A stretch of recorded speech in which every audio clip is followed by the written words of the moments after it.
Salut à tous, j'espère que vous allez bien. On se retrouve pour une petite vidéo sur le VWAP. On va voir ensemble comment l'utiliser, comment le calculer, la différence avec les moyennes mobiles, comment le combiner à l'initial balance. Ceux qui n'ont pas vu la vidéo, je vous invite à aller la voir, sinon vous n'allez pas trop comprendre de quoi je parle. Et on passera sur les graphiques, hein. Je verrai tout simplement les 7 derniers jours ce qui s'est passé, comment on aurait pu trader sur le VWAP.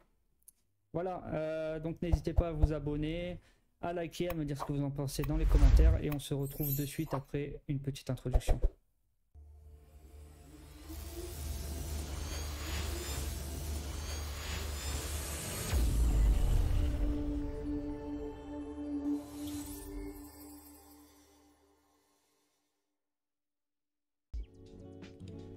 Alors le VWAP, un indicateur très utilisé d'ailleurs par les institutionnels, hein, sur des périodes plutôt intraday, session.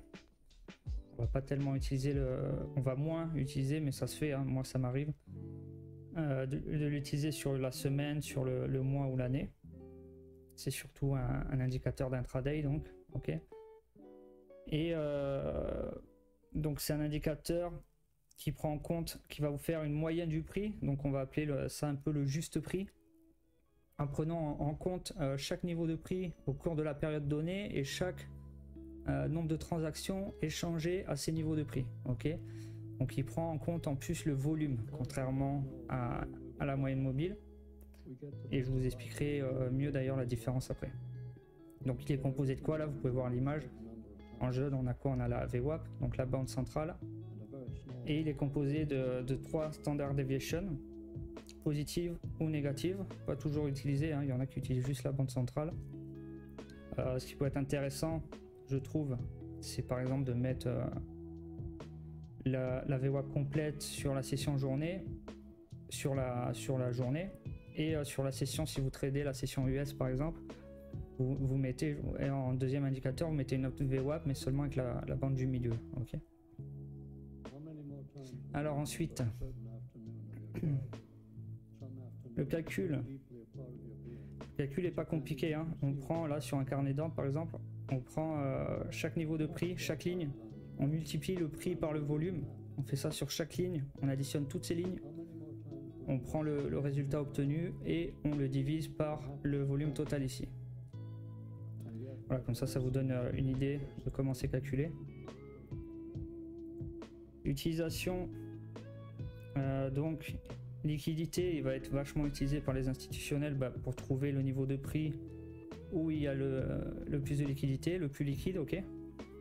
Efficience, tout simplement si on achète au-dessus, c'est-à-dire que le prix est plus élevé que prévu, donc on fait une bonne affaire. Si on vend au-dessus, on fait une bonne affaire, on va dire, et si on achète en dessous, on fait une bonne affaire parce que le prix est plus bas que le juste prix. Ok. Et ça peut servir aussi comme indicateur de tendance. VWAP vs moyenne mobile.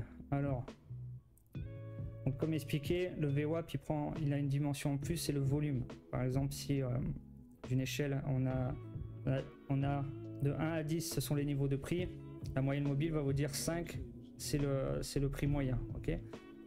Le VWAP, il va prendre chaque niveau, il va voir le volume. Donc si par exemple au niveau 1 sur cette échelle vous avez des grosses transactions institutionnelles, le VWAP va vous donner une moyenne à 2 ou 3 et pas à 5. Ok, donc c'est une sacrée différence avec la moyenne mobile et c'est donc beaucoup plus efficace pour l'intraday. Attention, hein. Je sais pas, en long terme les moyennes mobiles sont très bien, mais en intraday la VWAP est largement dessus et c'est pas pour rien qu'elle est bien plus utilisée par les traders professionnels, hein. La moyenne mobile en intraday, c'est pas, vous verrez, je pense pas qu'il y ait beaucoup de professionnels qui utilisent ça, mais par contre c'est très utilisé sur du long terme, hein, par des banques, etc. Donc je crache pas sur la moyenne mobile, je dis juste que voilà, il faut se rendre compte de la dimension du volume qui rentre en jeu, à quel point c'est important et à quel point ça va vous donner plus de précision dans votre trading comparé à une moyenne mobile. Ok. VWAP Initial Balance. Donc Je parle là d'initial balance et pas d'OPR, ok? Donc c'est quoi la différence? C'est la première heure. Là je suis sur l'ouverture session New York, ok? Donc la première heure de 9h30 10h30 à New York et pas les 15 premières minutes. Ok, tout ce que je raconte ici c'est pour ceux qui utilisent l'initial balance. Je vous recommande d'ailleurs de l'utiliser et à la limite mettez votre OPR dedans si vous y tenez vraiment. Mais pour moi je vois pas comment on peut anticiper une journée, parce que le but d'un OPR ou d'initial balance c'est aussi de comprendre comment va se dérouler la journée, de voir les premiers acteurs du marché, comment ils se comportent, pour essayer d'anticiper le genre de journée le type de journée qu'on pourrait avoir, et ainsi mettre ça en parallèle avec notre trading. C'est pas en 15 minutes, alors c'est important les 15 premières minutes, mais je vous assure que la première heure est super importante. Pourquoi? Alors déjà on a la première demi-heure, donc qui va être la première impulsion, les premiers acteurs qui se positionnent, et on a la deuxième impulsion, vous le verrez souvent à 10h ici. La deuxième demi-heure c'est une grosse impulsion aussi, il y a beaucoup de volume échangé. Pourquoi? Parce que c'est la première clôture de New York qui représente 15-30 minutes, 1 heure, et la bougie 4 heures aussi. Donc cette clôture là elle va donner énormément d'infos aux traders, et il y a une seconde vague qui va se positionner. Donc voilà, la première heure est ultra importante de l'initial balance si vous voulez savoir comment la journée va se passer. Donc je vous recommande à tous de faire votre initial balance sur 1 heure, et si vous voulez faire votre truc de 15 minutes là dedans vous le faites, mais vraiment je vous conseille d'utiliser l'initial balance d'1 heure. Qu'est-ce qu'on va avoir? Alors pour ceux qui n'ont pas vu ma vidéo sur l'initial balance, je vous recommande d'aller la voir. On a 4 types de journées. Donc on dit par exemple que le VWAP, on n'achète pas au-dessus du VWAP, on vend pas en dessous du VWAP. Donc c'est vrai, mais dans ces deux types de journées. Donc on a la journée neutre et normale, c'est quoi? C'est des journées soit on va rester à l'intérieur de l'initial balance, soit on va sortir, réintégrer pour revenir à l'intérieur de l'initial balance. Donc ces journées-là, on va effectivement, on va pas vendre en dessous de la VWAP et on va pas acheter au-dessus, on va faire l'inverse. Le VWAP, je dis là, désolé, mais j'ai du mal, je sais pas pourquoi. Donc le VWAP va nous servir de take profit, tout simplement, et on va rentrer sur les standard deviation, ok, et on va TP sur le VWAP. Donc en fait, le VWAP va être comme un aimant dans ce type de journée. Donc, vous voyez à quel point il est important de comprendre le type de journée dans lequel on est. Vous voyez là, dans ma vidéo initial balance, je vous parle des types de journées qui commencent larges avec beaucoup de volume. Donc c'est typiquement ça. Là on doit être sur 20 ticks à peu près sur le SP500, 25 ticks avec ça. Donc là on sait qu'il y a de fortes chances qu'on ait une journée à l'intérieur de notre initial balance. Si on a une journée à l'intérieur de notre initial balance, on va chercher à TP sur la VWAP. On sait que le VWAP va être comme un aimant, ok. Dans le second exemple, ça va être les journées à variation et expansion. Variation, c'est une journée normale comme ici où on va toucher le premier high de l'initial balance, ok. Et expansion, on va aller encore au-dessus jusqu'au deuxième, troisième, ok. Donc c'est quoi? Donc souvent ça commence par quoi? Par une initial balance étroite, et on se doute qu'on va facilement casser cette initial balance et avoir des journées plutôt à tendance.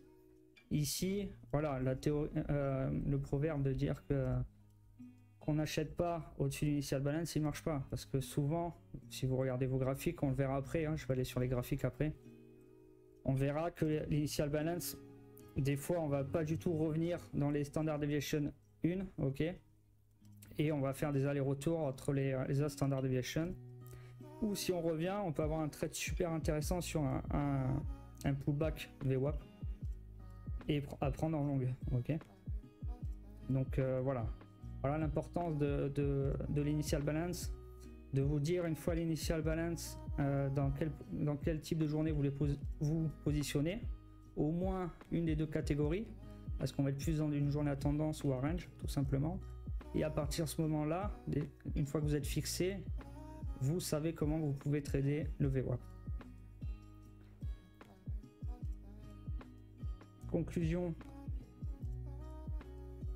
conclusion, alors le VWAP agit comme un point de référence pour les prix sur une journée et convient donc particulièrement à l'analyse intraday. Ok, donc je me répète, mais voilà, ça s'utilise vachement en intraday, en session.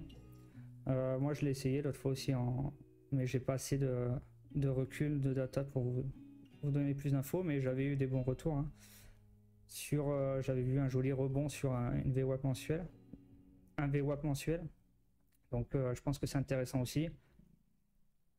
Les chartistes peuvent comparer les prix actuels avec les valeurs du VWAP pour déterminer la tendance intraday. Le VWAP peut également être utilisé pour évaluer la valeur relative. Les prix en dessous des valeurs VWAP sont considérés comme relativement bas et au-dessus relativement haut, etc. Il est important de noter que le VWAP est un indicateur cumulatif, ce qui signifie que le nombre de points de données augmente progressivement tout au long de la journée. Donc oui, il bouge et avec le prix avec vous, ok, il avance et il change de niveau. Allez, c'est tout pour cette première partie et on se retrouve sur les graphiques. Ok, on se retrouve sur les graphiques. Je vais juste analyser les 7 derniers jours pour bien vous montrer que voilà, c'est quand même c'est un indicateur cohérent qui a du sens. Je vais pas m'amuser à chercher des configurations parfaites sur l'année pour vous vendre du rêve. Hein. On va juste voir les derniers jours, comment ça s'est passé et comment on aurait pu réagir et se positionner par rapport à notre initial balance.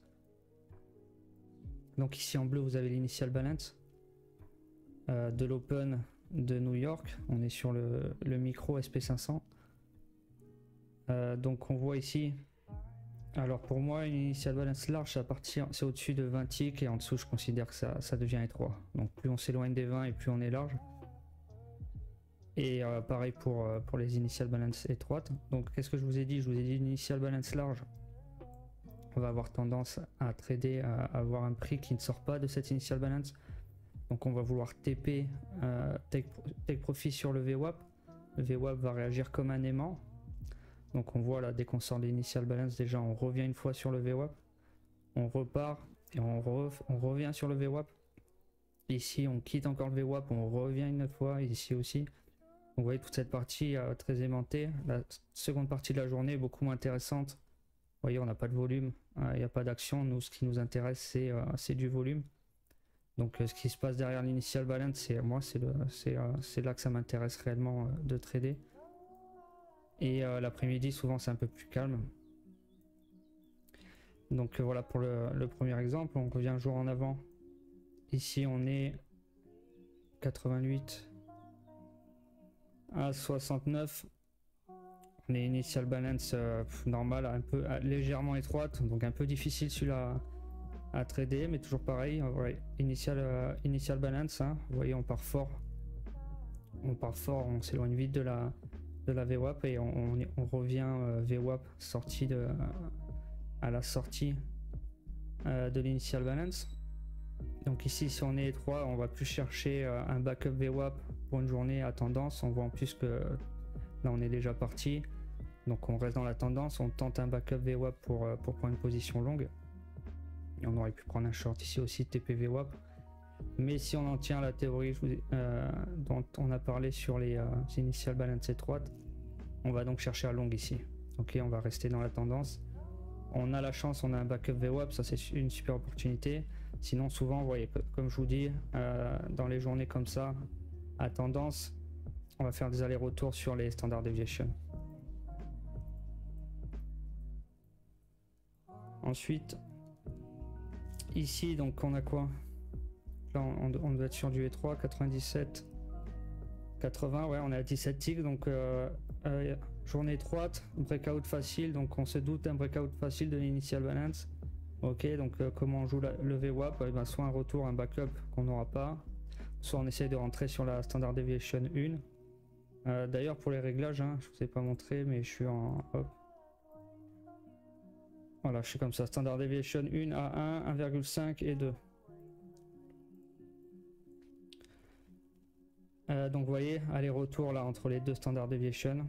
On revient plus du tout sur le VWAP, on repousse complètement la première zone. C'est ce qui arrive très souvent en journée tendance. Et là on essaye, si on a un peu de chance, on arrive à avoir un backup VWAP et on fait vraiment un très bon trade. Et sinon on tente de se positionner sur les premières standard deviation. journée précédente. Donc là, bah, ça semble large à vue d'œil. 79, 58, 21 ticks. Donc ouais, on est sur une journée large. On a la fameuse fausse cassure de la troisième demi-heure dont je vous parle dans la vidéo de l'initial balance. D'ailleurs, si vous ne l'avez pas vu, regardez là, hein, parce que sinon vous n'allez rien comprendre. Hein. Quand je parle là des différents types de journées, j'en parle dans ma vidéo juste avant celle-là sur l'initial balance. Cassure, réintégration, donc ça c'est un des traits les plus faciles à prendre. C'est quelque chose qui arrive très souvent, c'est la fausse cassure lors de la troisième demi-heure de l'initial balance. Et quand on a réintégration de l'initial balance, là on prend un short et ou un long hein, selon le côté, et on TP sur initial balance. Et plus si affinité, mais bon, le safe c'est le TP sur le VWAP, pardon. Donc vous voyez, hein, toujours pareil, VWAP qui sert d'aimant, journée large, donc on va faire des allers-retours tout autour du VWAP et on va rester dans les premières, dans la première zone, ok, donc la zone VWAP. Journée d'avant, donc là on est sur du large, 55, 78, 23 ticks, donc large. Qu'est-ce qu'on a? Initial balance, on aurait pu penser à un open drive.